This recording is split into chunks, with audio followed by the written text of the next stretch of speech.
नमस्कार. आज आपण आलो आहे हिंगणगावचा किल्ला पाहण्यासाठी. हिंगणगावचा किल्ला येतो गाव हिंगणगाव, तालुका हवेली, जिल्हा पुणे. आपण पुण्याहून आल्यानंतर हडपसर कोरेगाव मूळ हा फाटा आहे. कुरळीकांचीच्या अगोदर एक 2 किलोमीटर प्रयागधामला जाताना फाटा आहे कोरेगाव मूळकडं. कोरेगाव मूळ, अष्टापूर आणि हिंगणगाव या ठिकाणी असणारा हा छोट्याशा टेकडीवर असणारा एक गिरिदुर्ग बोलावं लागेल असा किल्ला आहे. आणि एक गडीसुद्धा आहे, तीही आपण पाहणार आहे गावातील. तर असा हा ऐतिहासिक किल्ला, अपरिचित किल्ला आपण पाहत आहे. तर चला पाहू हिंगणगावचा किल्ला. हिंगणगावचा किल्ला पाहण्यासाठी आलो आहे आपण. गाव हिंगणगाव, तालुका हवेली, जिल्हा पुणे. कुरळी कांचन, अष्टापूर आणि हिंगणगाव असं अंतर आहे.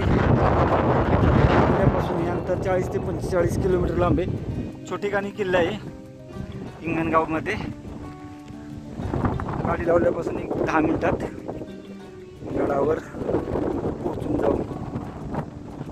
आपण गडावर काय पाहिलं भेटते का, असा परिसर आजूबाजूचा. समोरच्या ती जी पाण्याची टाकी आहे तिथे एक गडी किल्ला आहे, तोही पाहू. तसेच आपल्याला गडावर काय अवशेष पाहायला भेटत आहेत का ते पाहू.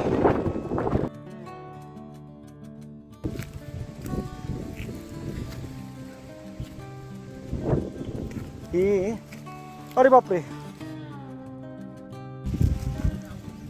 हे पूर्ण दिसत आहे, बरीच मोठी दिसत आहे इकडं.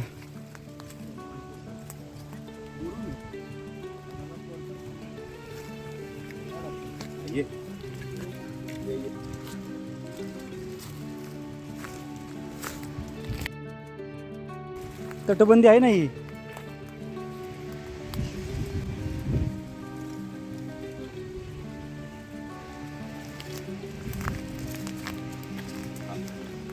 किल्ला बोललं जातं.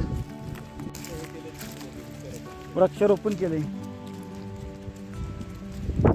हे पाहू शकतो. तटबंदी पाहायला भेटते आपल्याला इथं बरीच. अपरिचित किल्ला आहे हिंगणगाव.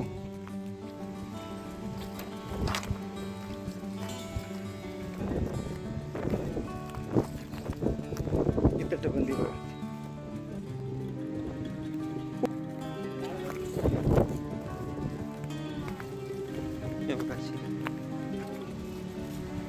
या बाजूला कोरीव दगड तिथं. इथं पाहू शकतो किल्ल्याचे पूर्ण पाहू शकतो दगड, कोरीव दगड असे खाली पडलेले.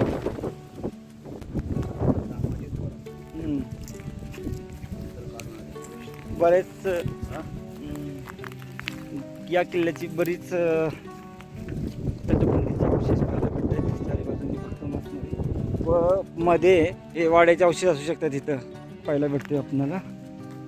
हे बघा इकडे तटबंदी अवशेष पाहायला भेटतात. हे तटबंदी आहे बऱ्यापैकी चारी बाजूनी. वाडा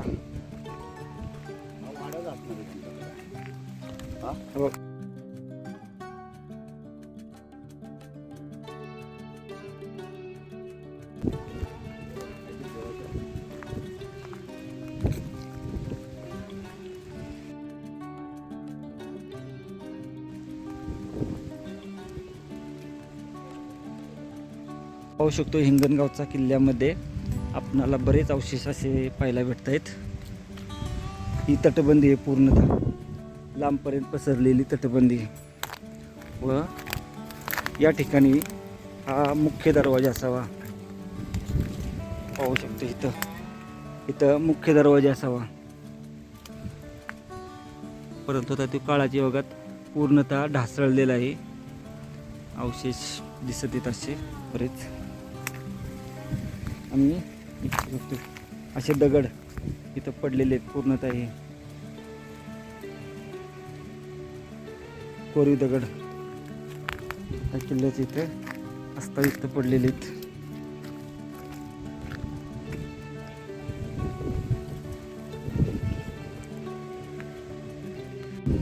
गडाच्या पाठीमागच्या बाजूला आपण आता आलो. पाठीमागच्या बाजूला आल्यानंतर पाहू आपल्याला काय भेटते का पाहायला.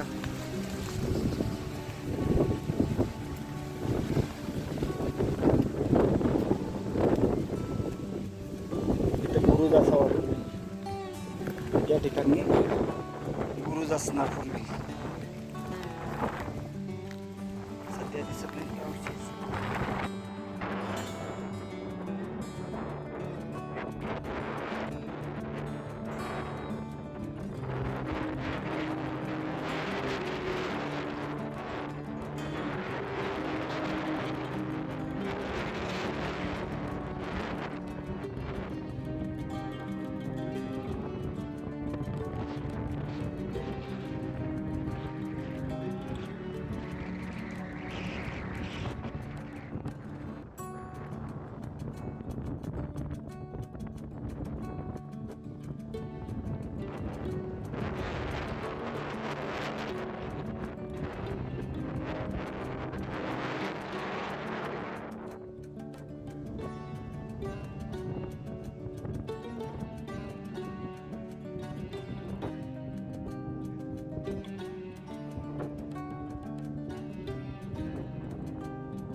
हिंगणगावच्या गडावर आल्यानंतर आपण आता बालेकिल्ला पाहू शकतो. असं बालेकिल्ल्यामध्ये ही एक वास्तू आहे अशी, काय असावी, विहीर, बहुतेक विटांचंही बांधकाम दिसते आपल्याला.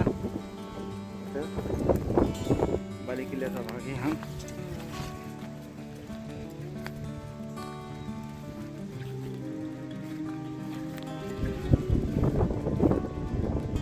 हिंगणगाव किल्ल्याचा बालेकिल्ला. गडाच्या बालेकिल्ल्यावर आपण आता आलो आहे. या ठिकाणी एक वास्तू आहे, हे पाहू शकतो. इथं एक वास्तू इथं दिसते आपणाला अशी. ती काय आहे ते सांगावी पाठीमागच्या बाजूला. आता आपण गड उतरण्यास सुरुवात करू.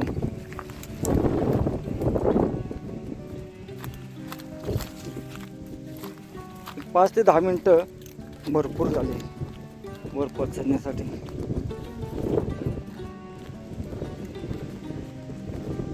बालेकिल्ल्याचा भाग, गडावरचा भाग. भरपूर अवशेष आहेत, परंतु काळाची ओघात बरीच पडझड झाली आहे. त्याच्यामुळे खालचा पायाच फक्त शिल्लक राहिला आहे, बाकी कोणत्याही प्रकारचे अवशेष नाही. आणि गडावर मुख्य म्हणजे पाण्याची टाकी वगैरे नाही. गड फेरी आटोपती घेऊन खाली उतरण्यास सुरुवात करू.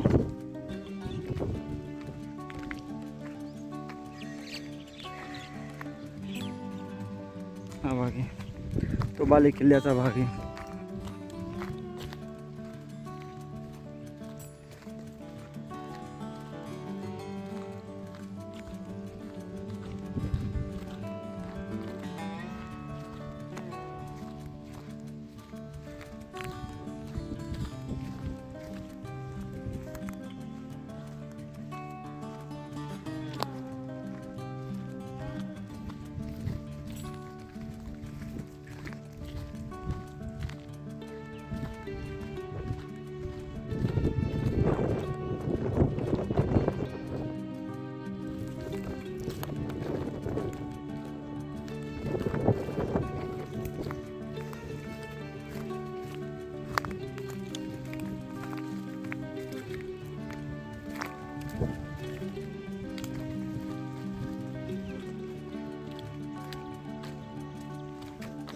खाली उतरायला सुरुवात करू.